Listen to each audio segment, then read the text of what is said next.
The Man Who Couldn't Sleep by Arthur Stringer. Chapter 1. Running Out of Pay Dirt.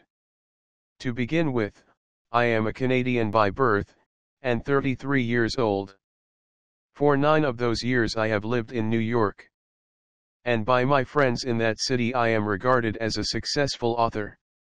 There was a time when I even regarded myself in much the same light. But that period is past. I now have to face the fact that I am a failure. For when a man is no longer able to write, he naturally can no longer be reckoned as an author. I have made the name of Whittaker Carefoot too well known, I think, to explain that practically all of my stories have been written about Alaska. Just why I resorted to that far-off country for my settings is still more or less a mystery to me. Perhaps it was merely because of its far-offness. Perhaps it was because the editors remembered that I came from the land of the beaver and sagely concluded that a Canadian would be most at home in writing about the frozen north. At any rate, when I romanced about the Yukon and its icebound trails, they bought my stories, and asked for more. And I gave them more. I gave them blood-red fiction about gunmen and claim jumpers and Siwash queens and salmon fisheries. I gave them supermen of iron, fighting against cold and hunger, and snarling, always snarling, at their foes. I gave them oratorical young engineers with clear-cut features and sinews of steel, battling against the forces of Hyperborean evil. I gave them fistfights that caused my books to be discreetly shut out of school libraries yet brought in telegrams from motion picture directors for first rights.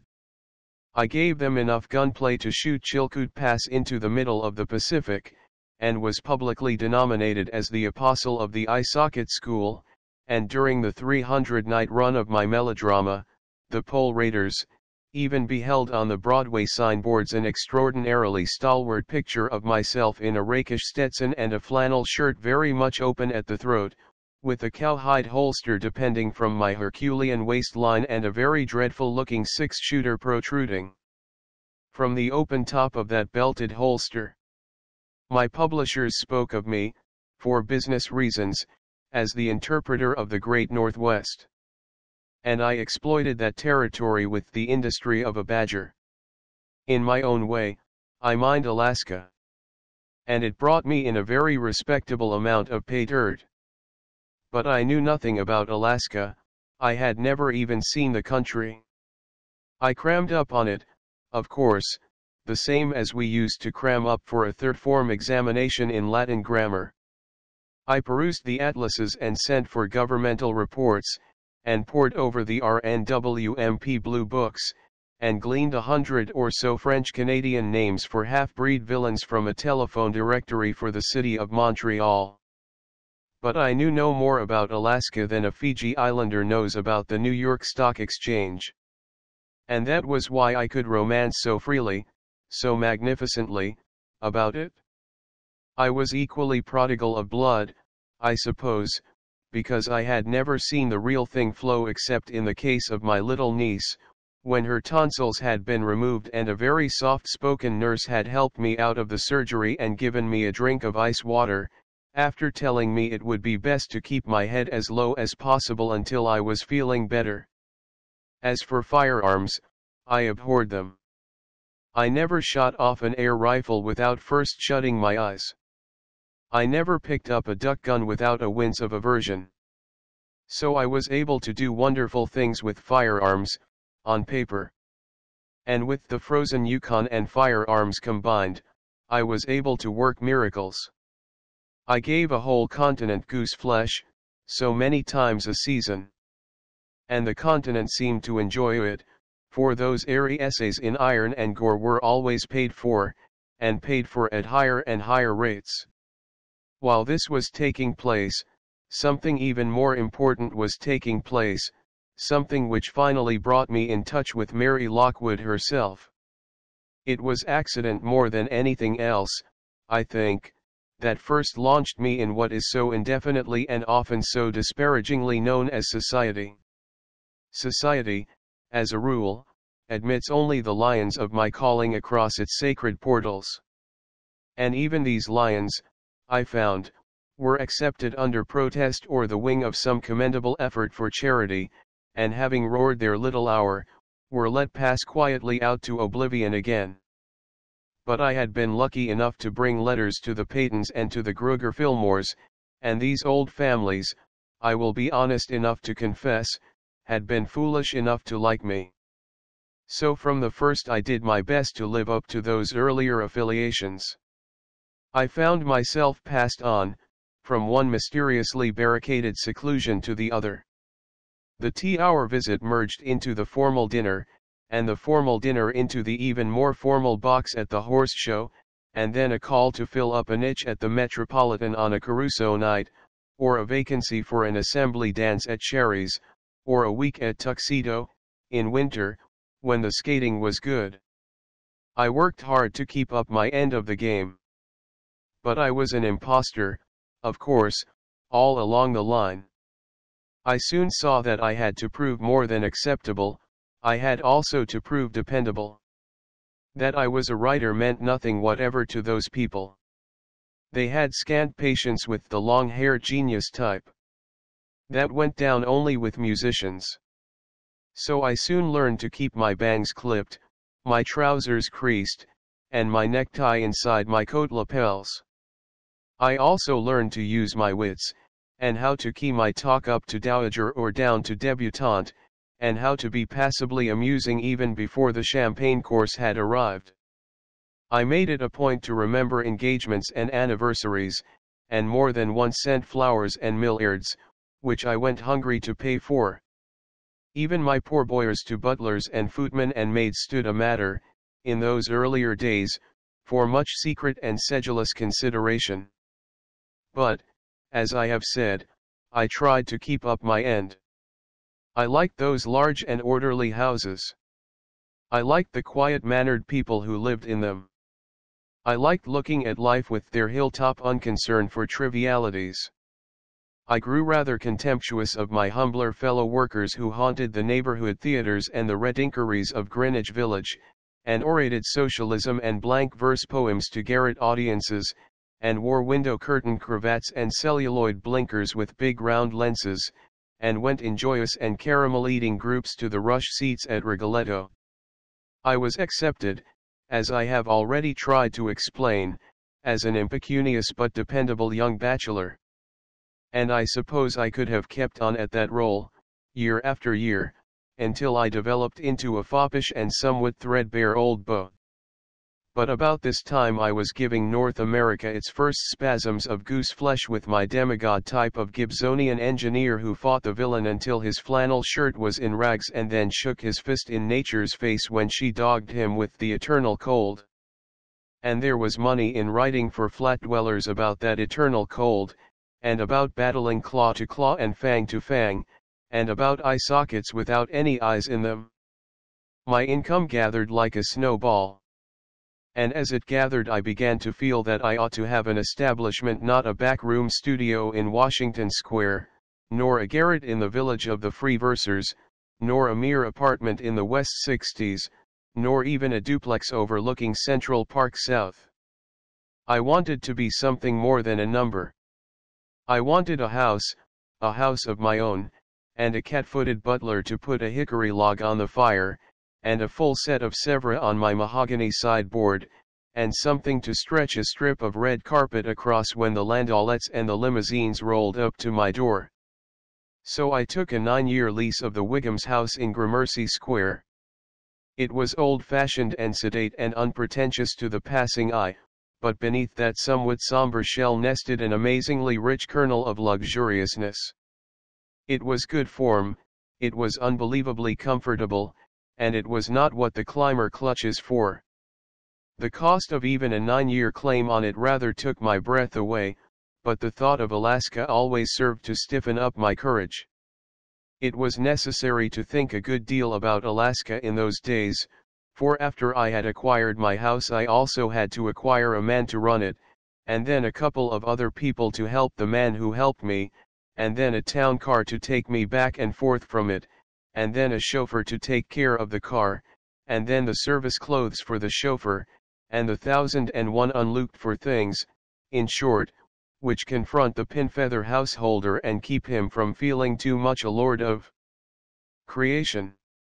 Yet in Benson, my butler, I undoubtedly found a gem of the first water.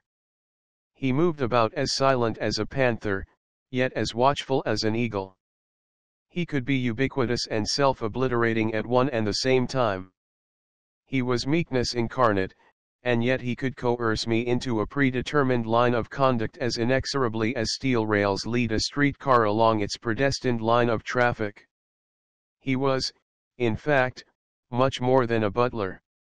He was a valet and a chef de cuisine and a Lord High Chamberlain and a purchasing agent and a bodyguard and a benignant old godfather all in one. The man babed me. I could see that all along. But I was already an overworked and slightly neurasthenic specimen, even in those days, and I was glad enough to have that masked and silent efficiency always at my elbow. There were times, too, when his activities merged into those of a trained nurse, for when I smoked too much he hid away my cigars, and when I worked too hard he impersonally remembered what morning horseback riding in the park had done for a former master of his. And when I drifted into the use of chloral hydrate, to make me sleep, that dangerous little bottle had the habit of disappearing, mysteriously and inexplicably disappearing, from its allotted place in my bathroom cabinet. There was just one thing in which Benson disappointed me. That was in his stubborn and unreasonable aversion to Latreille, my French chauffeur. For Latreille was as efficient, in his way, as Benson himself. He understood his car, he understood the traffic rules, and he understood what I wanted of him. Latreille was, after a manner of speaking, a find of my own. Dining one night at the Peytons, I had met the Commissioner of Police, who had given me a card to stroll through headquarters and inspect the machinery of the law. I had happened on Latreille as he was being measured and mugged in the identification bureau, with those odd-looking Bertillon forceps taking his cranial measurements. The intelligence of the man interested me, the inalienable look of respectability in his face convinced me, as a student of human nature, that he was not meant for any such fate or any such environment. And when I looked into his case I found that instinct had not been amiss. The unfortunate fellow had been framed for a car theft of which he was entirely innocent. He explained all this to me, in fact, with tears in his eyes.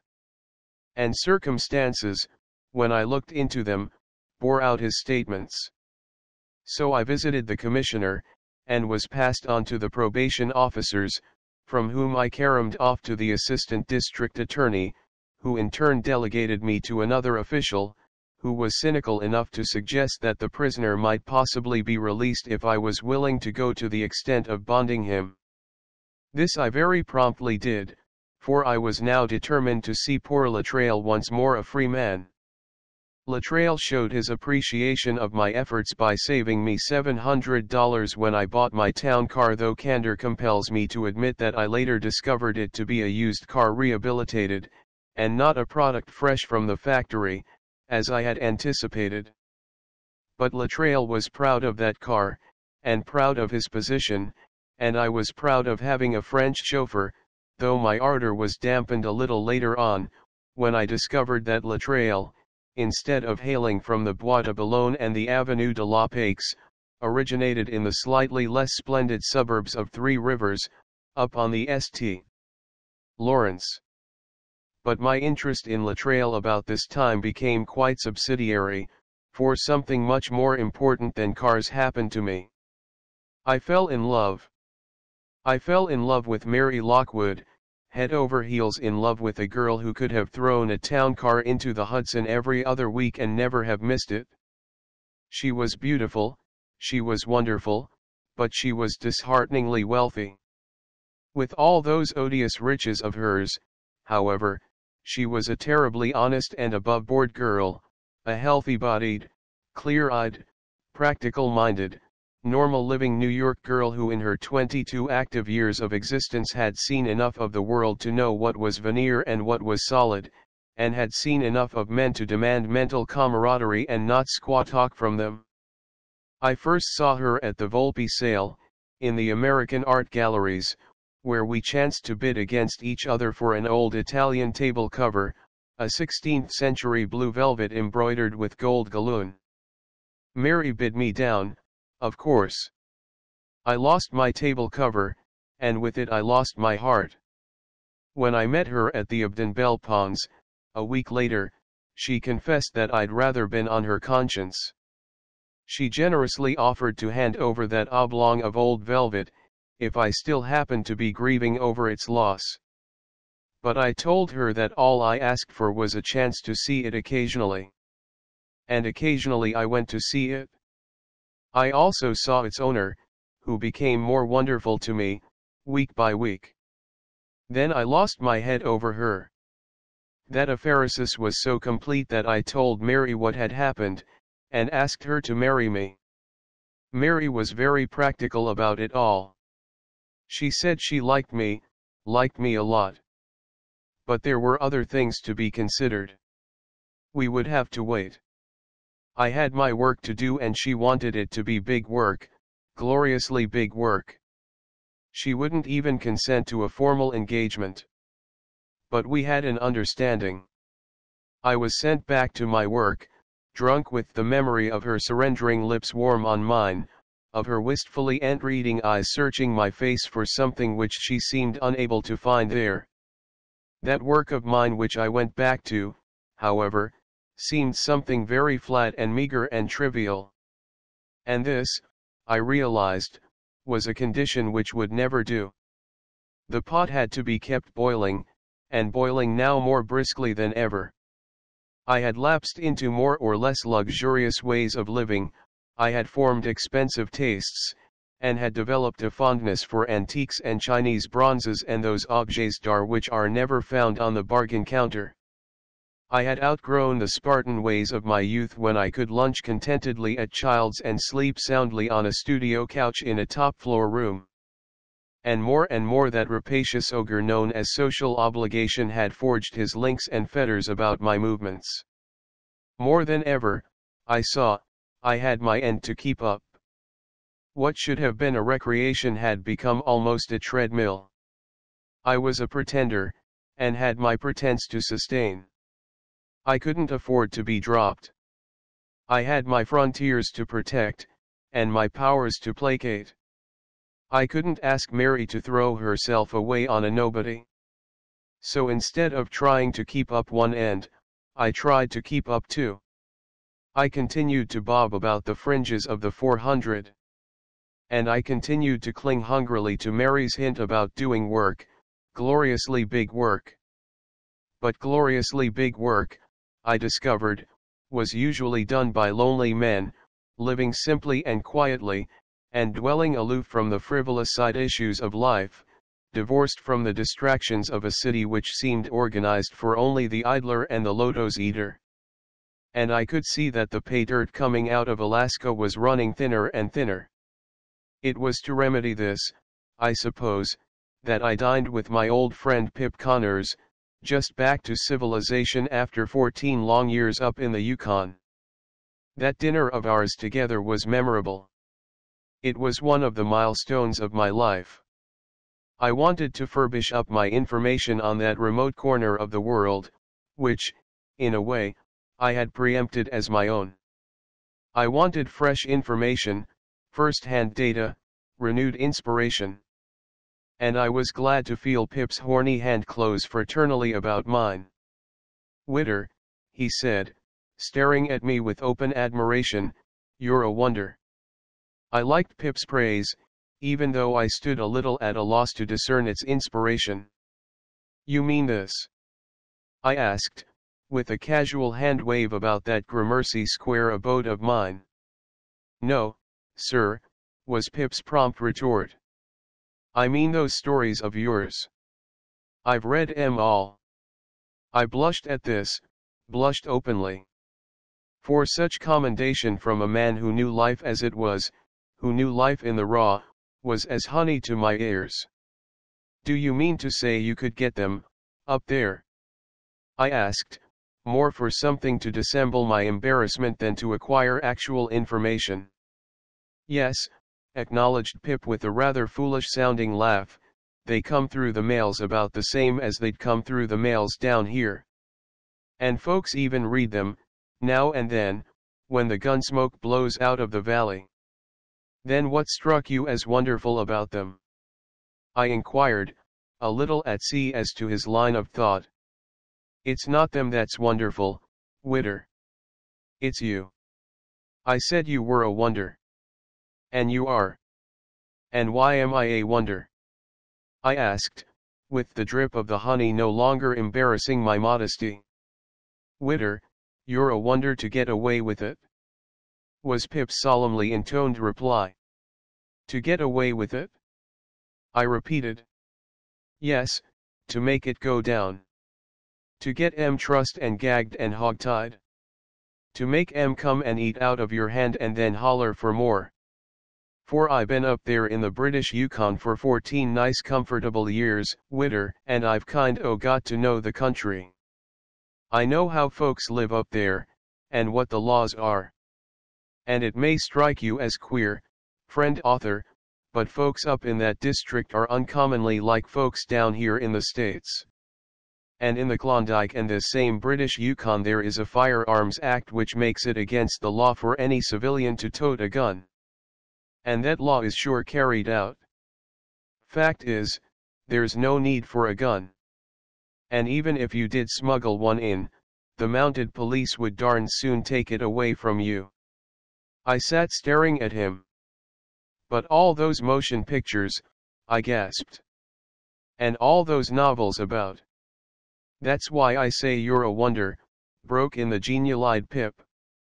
"You can fool all the people all the time. You've done it. And you keep on doing it. You can put 'em to sleep and take it out of their pants pocket before they know they've gone bye-bye. Why, you've even got 'em tranced off in the matter of everyday school geography. You've had some of those hero guys owe yours mush 700 or 800 miles, and on a birch bark toboggan, between dinner and supper. And if that ain't genius, I ain't ever seen it bound up in a reading book. That dinner was a milestone in my life, all right, but not after the manner I had expected.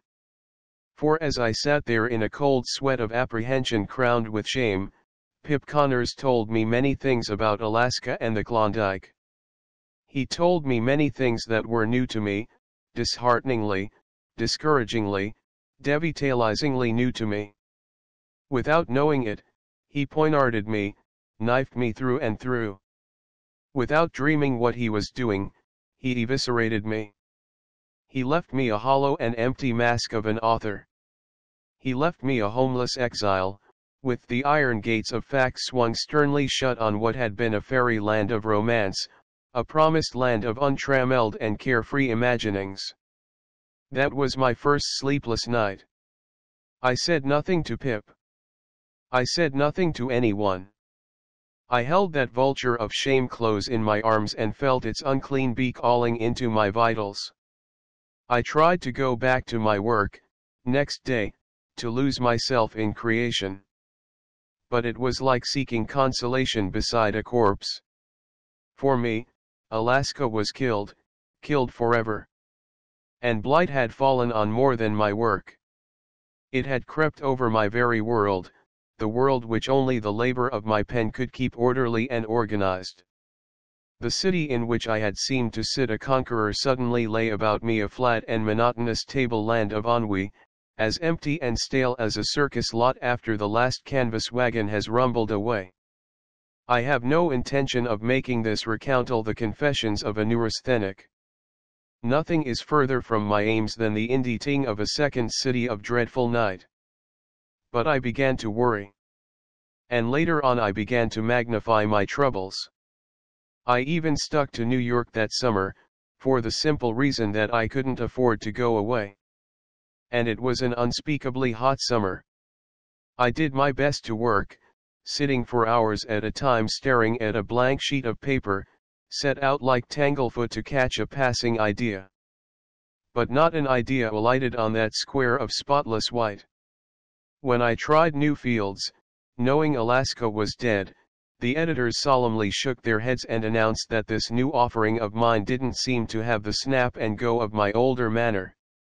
Then panic overtook me, and after yet another white night I went straight to Sanson, the nerve specialist, and told him I was going crazy. He laughed at me. Then he offhandedly tapped me over and tried my reflexes and took my blood pressure and even more diffidently asked me a question or two. He ended up by announcing that I was as sound as a dollar, whatever that may have meant, and suggested as an afterthought that I drop tobacco and go in more for golf. That buoyed me up for a week or two. But Mary, when she came into town radiant and cool for 3 days shopping, seemed to detect in me a change which first surprised and then troubled her. I was bitterly conscious of being a disappointment to somebody who expected great things of me. And to escape that double-edged sword of mortification, I once again tried to bury myself in my work. But I just as well might have tried to bury myself in a butter dish, for there was no effort and no activity there to envelope me. I was coerced into idleness, without ever having acquired the art of doing nothing. For life with me had been a good deal like boiling rice, it had to be kept galloping to save it from going mushy. Yet now the fire itself seemed out. And that prompted me to sit and listen to my works, as the French idiom expresses it, which is never a profitable calling for a naturally nervous man. The lee and the long of it was, as the Irish say, that I went back to Dr. Sanson and demanded something, in the name of God, that would give me a good night's sleep.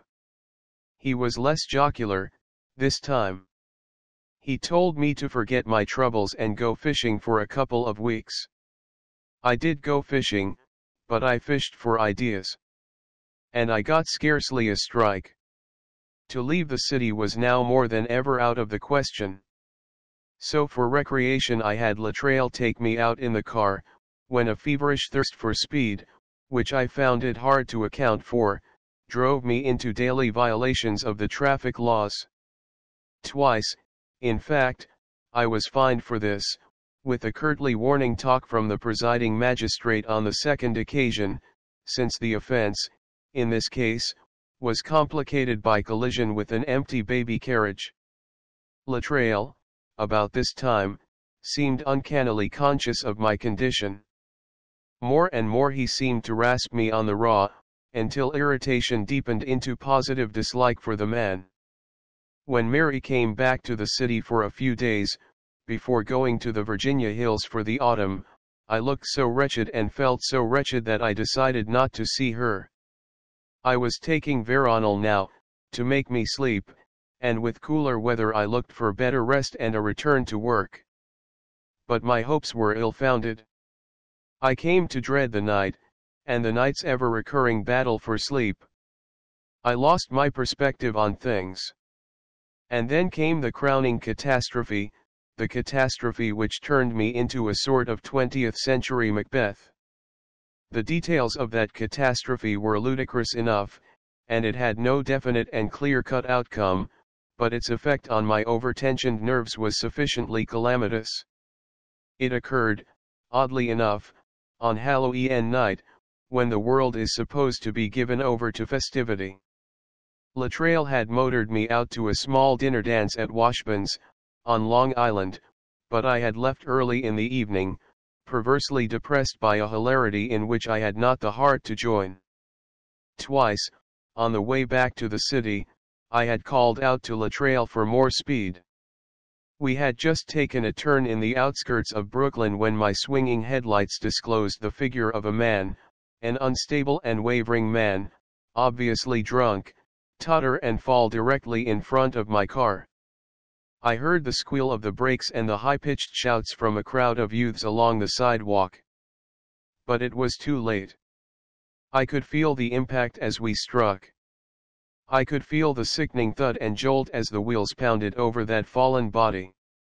I stood up, without quite knowing what I was doing, and screamed like a woman. Then I dropped weakly back in my seat. I think I was sobbing. I scarcely noticed that Latreille had failed to stop the car. He spoke to me twice, in fact, before I knew it. "Shall we go on, sir?" he asked, glancing back at me over his shoulder. "Go on," I shouted, knowing well enough by this time what I said, surrendering merely to that blind and cowardly panic for self-preservation which marks man at his lowest. We thumped and swerved and speeded away on the wings of cowardice.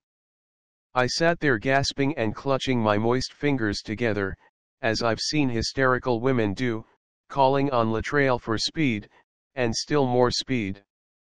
I don't know where he took me. But I became conscious of the consoling blackness of the night about us. And I thanked God, as Cain must have done when he found himself alone with his shame. "Latreille," I said, breathing brokenly as we slowed up, did we kill him?"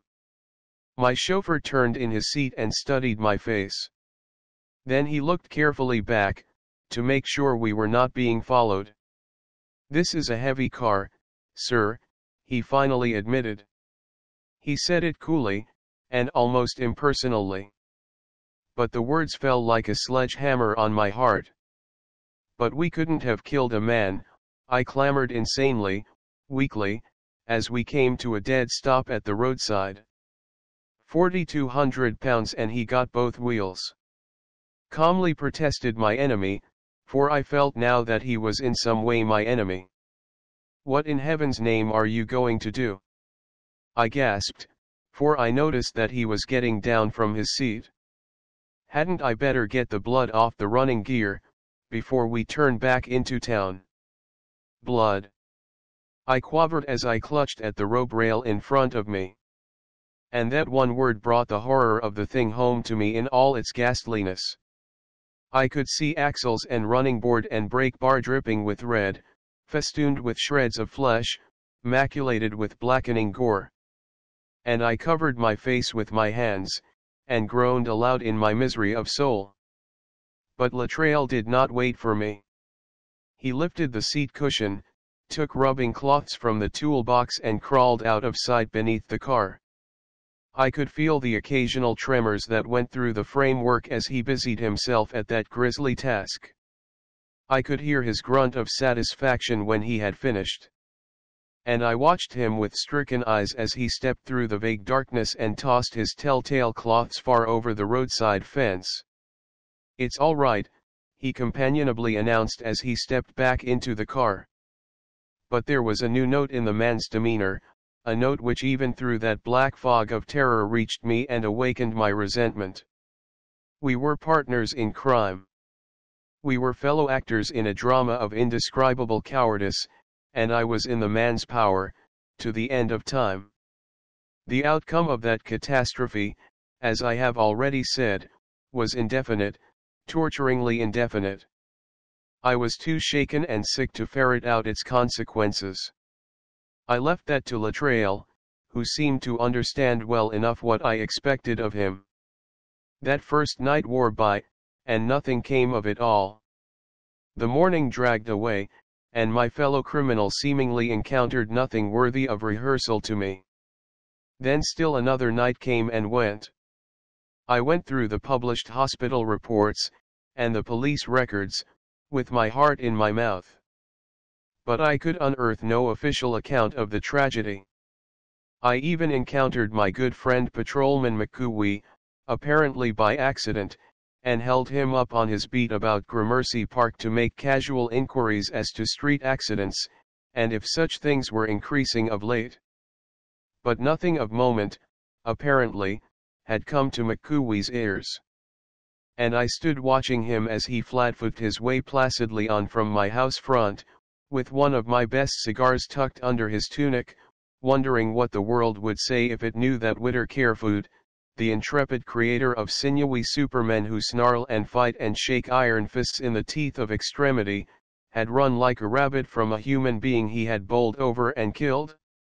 I still hoped against hope, however, trying to tell myself that it is no easy thing to knock the life out of a man, passionately upbraiding myself for not doing what I should have done to succor the injured, then sinkingly remembering what Latreille had mentioned about the weight of my car.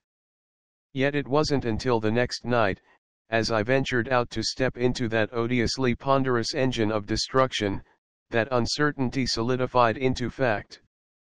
"You got him," announced my chauffeur out of one side of his mouth, so that Benson, who stood on the house steps, might not overhear those fateful words. "Got him," I echoed, vaguely resenting the man's use of that personal pronoun singular. "Killed," was Latreille's monosyllabic explanation. And my heart stopped beating. "How do you know that?" I demanded in whispering horror. For I understood enough of the law of the land to know that a speeder who flees from the victim of his carelessness is technically guilty of manslaughter. A man I know, named Crotty, helped carry the body back to his house. Crotty's just told me about it. My face must have frightened Latreille, for he covered his movement of catching hold of my arm by ceremoniously opening the car door for me. "Sit tight, man," he ordered in his curt and conspiratorial undertone. "Sit tight, for it's all that's left to do." I sat tight. It was all there was to do. I endured Latreille's accession of self-importance without comment. There promptly grew up between us a tacit understanding of silence. Yet I had reason to feel that the silence wasn't always as profound as it seemed. For at the end of my third day of self-torturing solitude I went to my club to dine. I went with set teeth. I went in the hope of ridding my system of self-fear, very much as an alcoholic goes to a Turkish bath. I went to mix once more with my fellows, to prove that I stood on common ground with them. But the mixing was not a success. I stepped across that familiar portal in quavering dread of hostility. And I found what I was looking for. I detected myself being eyed coldly by men who had once posed as my friends. I dined alone, oppressed by the discovery that I was being deliberately avoided by the fellow members of what should have been an organized companionability. Then I took a grip on myself, and forlornly argued that it was all mere imagination, the vaporings of a morbid and chlorotic mind. Yet the next moment a countershock confronted me. For as I stared desolately out of that club window I caught sight of Latreille himself. He stood there at the curb, talking confidently to three other chauffeurs clustered about him between their cars. Nothing, I suddenly remembered, could keep the man from gossiping. And a word dropped in one servant's ear would soon pass on to another. And that other would carry the whisper still wider, until it spread like an infection from below stairs to above stairs, and from private homes to the very housetops. And already I was a marked man, a pariah, an outcast with no friendly wilderness to swallow me up. I slunk home that night with a plumb bob of lead swinging under my ribs where my heart should have been. I tried to sleep and could not sleep. So I took a double dose of chloral hydrate, and was rewarded with a few hours of nightmare wherein I was a 20th century Attila driving a racing car over an endless avenue of denuded infants. It was all so horrible that it left me limp and quailing before the lash of daylight. Then, out of a blank desolation that became more and more unendurable, I clutched feverishly at the thought of Mary Lockwood and the autumn-tinted hills of Virginia. I felt the need of getting away from that city of lost sleep. I felt the need of exteriorating what was corroding my inmost soul. I was seized with a sudden and febrile ache for companionship. So I sent a 40-word wire to the only woman in the world I could look to in my extremity. And the next morning brought me a reply. It merely said, "Don't come." The bottom seemed to fall out of the world, with that curt message, and I groped forlornly, frantically, for something stable to sustain me. But there was nothing. Bad news, I bitterly reminded myself, had the habit of traveling fast. Mary knew. The endless chain had widened, like a wireless wave. It had rolled on, like war gas, until it had blighted even the slopes beyond the Potomac. For Mary knew. It was 2 days later that a note, in her picket fence script that was as sharp-pointed as arrowheads, followed after the telegram. "There are certain things," wrote Mary, "which I can scarcely talk about on paper. At least, not as I should prefer talking about them. But these things must necessarily make a change in your life, and in mine. I don't want to seem harsh, Witter, but we can't go on as we have been doing. We'll both have to get used to the idea of trudging along in single harness. And I think you will understand why. I'm not exacting explanations, remember. I'm merely requesting an armistice. If you intend to let me, I still want to be your friend, and I trust no perceptible gulf will yarn between us, when we chance to dine at the same table or step through the same cotillion. But I must bow to those newer circumstances which seem to have confronted you even before they presented themselves to me. So when I say goodbye, it is more to the past, I think, than to you. That was the first night, I remember, when sleeping powders proved of no earthly use to me. And this would not be an honest record of events if I neglected to state that the next day I shut myself up in my study and drank much more Pomegranate than was good for me. I got drunk, in fact, blindly, stupidly, senselessly drunk. But it seemed to drape a veil between me and the past. It made a bonfire of my body to burn up the debris of my mind. And when poor old patient-eyed Benson mixed me a bromide and put me to bed, I felt like a patient coming out of ether after a major operation. I was tired, and I wanted to lie there and rest for a long time.